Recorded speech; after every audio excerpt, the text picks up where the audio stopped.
Good Sunday, fun day afternoon, YouTuberinos. Welcome back to another edition of the Thomas and Early Show. In this video, we're gonna all burp. No, in this in this episode, Chris, why don't you do the honors of telling them what we're gonna be talking about? We will be discussing the importance of customer service to blind and visually impaired customers. All right, great topic. Great topic. Very much so. All right. So Ben, since you came up with this beautiful idea, which he did, you want to give your take on it first? Yeah, because I gotta make coffee. Oh, okay. First of all, I feel like retail stores, like I don't know, Marshalls, TJ Maxx, Target, Walmart, places like that. They need to have proper labeling for visually impaired or blind people when they're trying to find things. That is so true. Like whether it be clothes, toys, whatever. Right. And on top of that, there should always be somebody that can actually help you. Because you don't find nobody in that type of field to know how to help a person who's blind or visually impaired to find a certain item or clothes that they're looking for. Right. Or either even trying to find their groceries in a grocery store. Oh gosh. Yeah. That's honestly annoying because sometimes we don't have people that can take us to the store and do stuff like that. That's actually partially the reason why whenever we do grocery shopping, most of the time we use Walmart Plus, which is what I have. So yeah, at least that's what I do whenever it's my turn to buy the groceries. but yeah, that's what that is. And luckily, my mom, she can Instacart groceries for us when it's on my turn. Because we can't always have someone like, can they take us to the store? Now, of course, if it's for like a small amount of items that we're like, oh shoot, well, it's not food related, so we can't use the food stamps for it or whatever, then we might ask one of his family members that's like in the same state as us to get those things. Yep. Another, can I say my little piece of my little take with the customer service stuff, like for example, with technology, for instance, whether if it's the Apple Store or your phone provider or just anything. It doesn't matter what it is. As the customer service rep, you always have to have respect for the person that's calling you, for your assistance. You have to have patience with the people, because what if they're completely clueless and they're like, I don't know what I'm doing wrong here. Yeah. You can't put your personal feelings in the mix with your professional, Right. personality, I think that's the right term to use, or persona. So you can't go, oh God, this guy doesn't know how to do this, Jesus Christ, like, ugh. No. You usually have to be something along the lines of like, I'm sorry that you're having trouble with that, sir. Let me see if I can help you with this. And then, do a step-by-step or whatever. Or if they're not sure, if they're not the specific department to help you with, let's just say with voiceover, for instance, because it might be the visual aspect of the Apple Store. Right.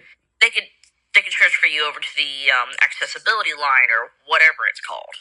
Yep. It could be called something else in different places. Yeah.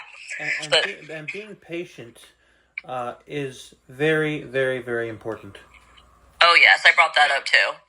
Because if you're going to be someone like a customer service rep, or even, honestly, I think this is relevant, even teachers or customer service reps, or anyone that has the authority to, or has the capability of helping you with certain things, if someone's not going to always understand you the first time. So if someone goes, I'm sorry, can you explain that again? Or, what? I didn't get that. Then, don't go off and go, how the hell do you not understand this? Like, I mean, with your friends, you can do that, because obviously they know you're joking and such. But like in a professional setting, just, in a respect and calm way, like, just acknowledge, like, it's okay that like, it's okay, I'll repeat myself, or I'll explain it in a different way for you to understand. If you're still confused, let me know. So, That's at least in a way I think that's also related to customer service in some aspects, in a way. So what do you got to say about this, Thomas?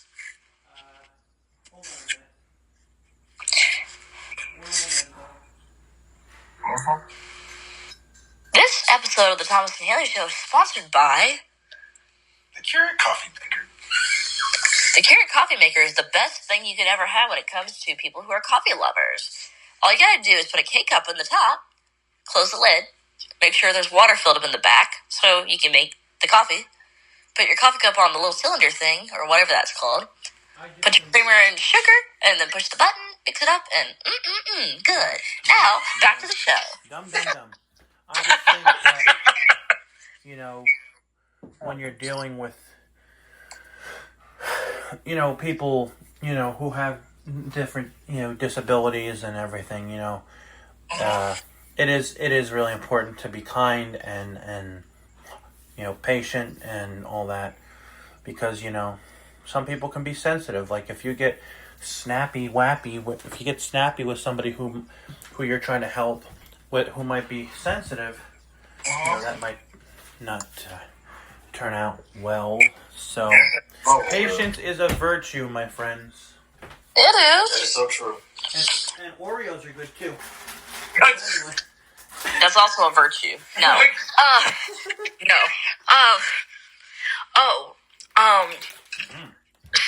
I would say this somewhat with about appreciating like the customer service people. So like for instance with, let's say, the IT department, I guess. So if you're at home, you have a computer and you're not the best computer whiz in the world and you're like, I don't know how to fix this. So you have like your own personal tech person basically. And they actually know what they're doing. Right. If you don't have the patience for the person to fix your issue or whatever, then you should probably learn how to do it yourself, which I'll openly admit I'm not that tech savvy. When it comes to certain games on the laptop, I know how, or depends on with Microsoft Word or whatever it is. I'll know how to fix the thing. I'm mainly better with iPhone with VoiceOver, but shucks, I'll admit if I don't know how to do something, and I'll ask. So don't be afraid to ask for the service, but the person that's giving you the service, make sure that they're doing it the correct way, not like a super slow manner, but like at a regular pace where it's like they don't make it sound like you're dumb or something like that. If y'all know what I mean by that. Yeah. And sometimes with stuff like that, a simple please and thank you actually makes the process go better. Absolutely. Oh yeah. Because if you show them the respect and kindness that they try to show you, they'll be more willing to help you. Oh yeah. Because sometimes with services like that, they have somebody that's mobile that goes out of people's homes or businesses and fix those kind of problems. They can connect you with a person like that. Mm-hmm. Yep. Or another, I guess, example of that would be like with your transportation service. Like when you call to schedule your rides for the month or even for the next day. Mm-hmm. Like you don't start screaming at the people going, hey, I need this ride tomorrow and I need it right now. Mm-mm. No. No, you don't do that. Even if you have a bad day, you still don't, put it on the person because they don't know you. They just answer the call like, oh, okay, here comes a call. And then you say, hello, my name is such and such, like for whatever the company is, how can I help you? Because you had a bad day. Sorry, I had to do it. There you go. If that song's perfect, it makes sense. It does.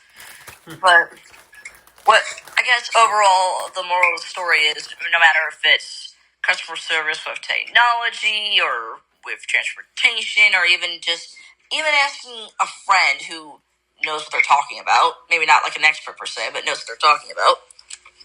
Mm-hmm. If you ask for the help, allow them to give it to you. Because you might say, oh, like, I need help, and then they're trying to help you, and like, no, I don't like that idea. Let me try it this way. I'm like, damn. You asked me for my help, did you not? Like, so, just be open and willing to, like, suggestions and like new ideas of how to do things. Like, well, that old way may not work anymore, but let's try something else. Like, it might be better for you. Right.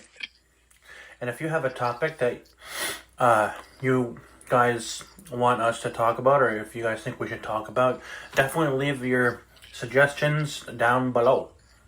Yep. In any of my videos. And please subscribe to the Burpees channel. Barbie. Thanks. Thank you. Okay. And of course, as usual, please subscribe to Doing Everything Blind, Low Vision Technology LBT, myself, Talented HV, please and thanks. And remember that everyone has a talent, and you have to have talent. Y'all take care. Sheet grabber. Half screen. Button. Half screen my ass. Double 2:33 p.m.